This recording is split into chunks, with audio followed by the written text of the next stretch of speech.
Some goofball told you to shoot in D-Log with your DJI Avata 2. Well, in this video, I'm going to show you how to turn this flat, gray looking image into a beautiful, contrasty, saturated image like this.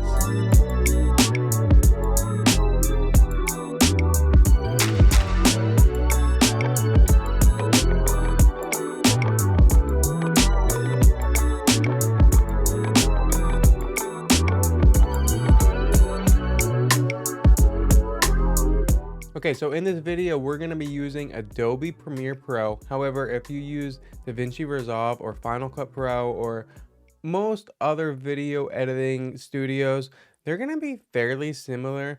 You just want to learn your program, learn where these buttons are going to be.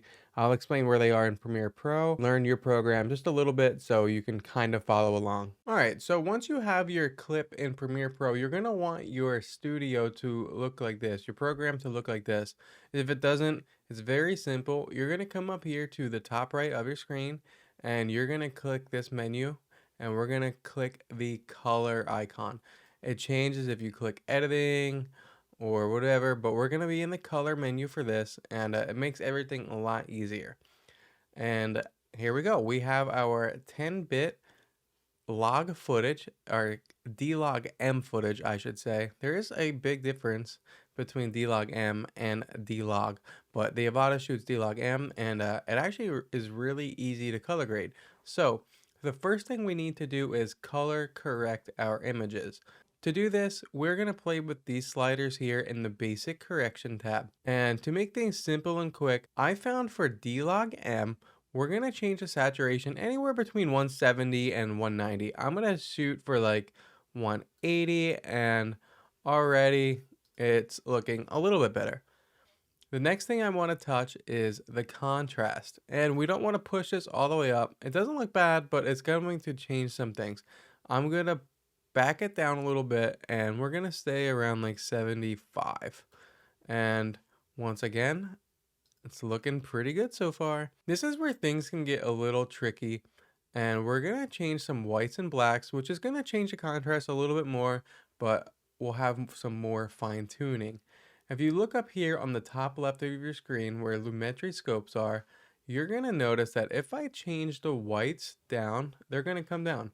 If I bring the whites up, the top of the screen is going to come up, and it's overblown right now. We're going to bring that back down to where the whites don't hit 100, but almost hit 100. So right about there, anywhere like close to like 98, 95. I think this looks pretty good.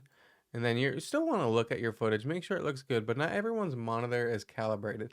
Trust this over your monitor. And then same thing with the blacks. We are going to bring the blacks down to where it's almost touching 0. Right now it's too much. We're going to bring it up just a little bit. And that's honestly pretty good where it was. So now it's looking pretty, like we're moving along here. Not too bad. We have some adjustments we still got to do, but I'm gonna go back to a shadowy area and we'll continue doing what we're doing. Do the shadows look a little bit dark? I think they do, so we can adjust this just a little bit, not much.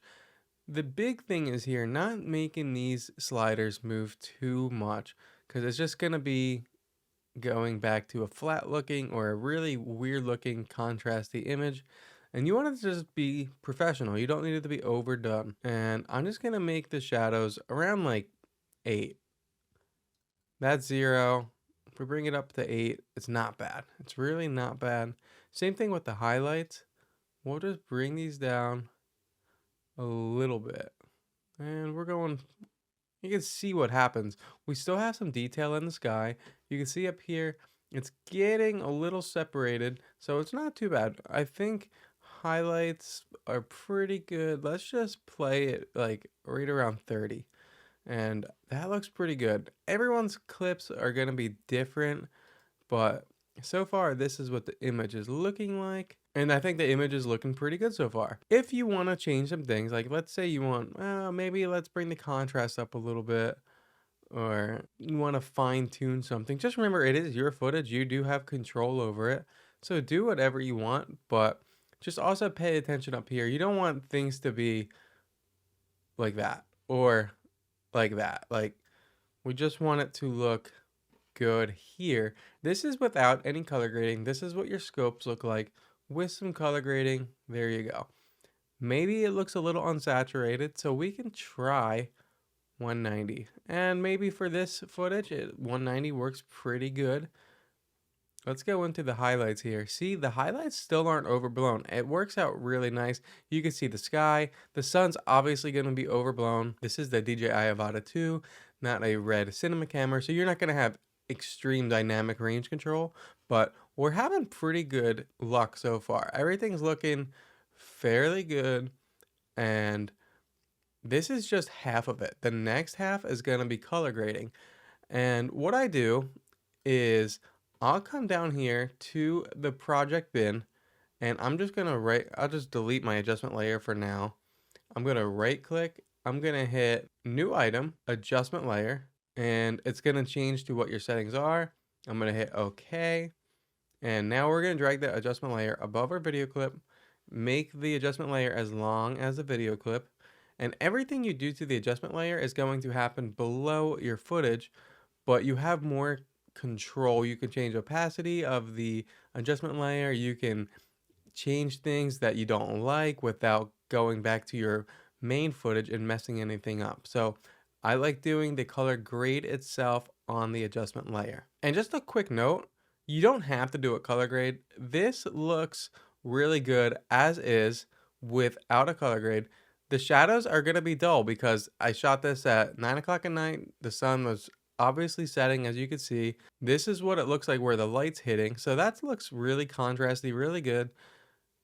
In the shadows, it doesn't look as good, and that's just how it looks. That's how the clip is going to look. You don't have to make the clip something it's not. But speaking of making things something it's not, we can adjust some colors. And for example, I think that if we go into the light here, these trees in the light looks a little green. I'd rather have it a little warmer. So one of my favorite things to do is to go down to the curves tab, and we're going to look for this program here, or this section here, hue versus hue. There's an eyedropper button here. We're going to click that. We're going to click the color we want to change. This is going to be changing the color. As you can see, it made a 3-point section here between the reds, orange, and yellow. So basically we're messing with the oranges, and what we're going to do is just change the yellows or oranges here to a different color we like. This looks fairly green. We don't want that, obviously. Let's click it again, and we're going to once again not do anything too severe. We're just going to go from a little bit green to a little warmer, and now everything looks more warm, it looks more orange, and I'm liking that. Let's say we want to make the sky a little more cyan. Well, we're just going to click on the blue in the sky. It clicks up here in the blue section, and we're just going to modify that color just a little bit. And not bad. So already this color grade's looking pretty good. This is like your typical color grade that you see in videos, that orangey teal look. And it was just a quick little edit, nothing too severe.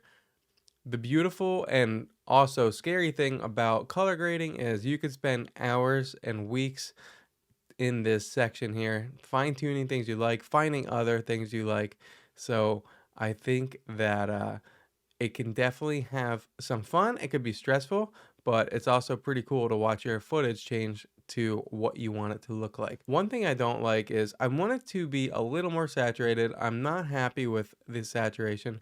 And as you can see, if I just bring this up to like 105, that does enough. That makes it look really good. That stands out. This is what it looks like without the color grade. So the color grade doesn't have to be too severe. If you're finding color grading to be a little bit stressful, well, I get that, and I develop 3 color grades that can make your videos look a lot easier without doing all of that hassle that we just did. Some people may find it fun and want to create their own things, but some people might want to just slap on something simple and make their own video stand out. And those 3 color grades only cost $10 for 3 of them. And there is a link in the description below this video. So check them out if you want to get them. And I'm going to show you right now what they look like and show you how to use them. All right, so if we want to use my color grade pack, we're going to still use the adjustment layer, but we're going to reset everything, get rid of the color grade that we just made. And now our color grade is back to where we started with the color correction. You can see all these oranges are kind of yellow again. So once you download my color pack, just put it in an asset folder, somewhere where you know you can always find it. And now what we're going to do is click the creative tab. We're going to come up here to creative look. We don't want to do it from the input LUT under basic correction. Make sure you're in the creative tab, click on look. It's going to give you all these options if you're in Premiere Pro. We don't need them. We're going to click browse. Look for the folder to where your cubes are, the LUTs are. Here mine are. And I'm going to use Alaskan Dream. It's my favorite one. And just like that, one click, and now your footage is looking pretty good.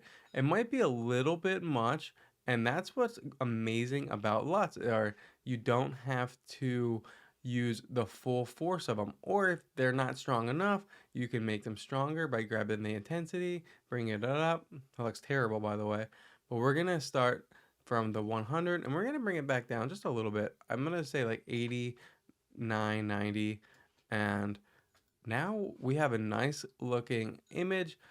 The browns look how they're supposed to be. The light looks nice and golden. Everything looks like an Alaskan Dream. It's really amazing. It works on a lot of footage. I use it about 90% of the time. If you're looking for something a little bit warmer, here's my Kodiak brown LUT. It is a little bit different. It's going to be a little bit warmer in the shadows and a little bit warmer in the highlights, but it is pretty similar, but it's also a nice touch. Here it looks pretty good in this footage. And finally, I know it's not going to look good in here, cold as ice. This is really good for winter scenes, or perhaps you are looking for a nice muted look in like an abandoned warehouse or abandoned area setting or something like that. So that's where cold as ice would stand out. And I have a nice example of what the cold as ice footage looks like in a nice winter scene like this. As you see, everything's nice and blue.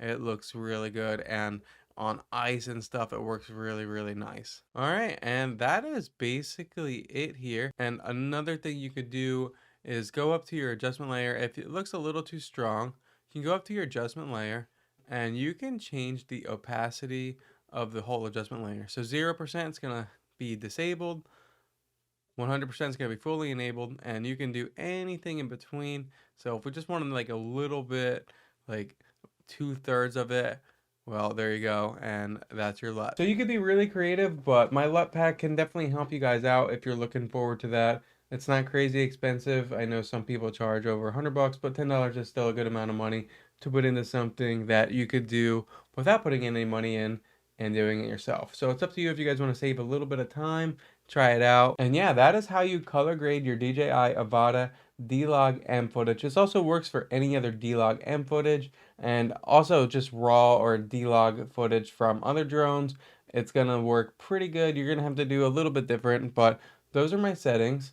And I hope this video helped you. If you want to know the best video settings for the DJI Avata 2, well, I have a video already made. Click it right up here. That's all I have for you guys. Thanks for watching, and I'll catch you in the next one. Bye.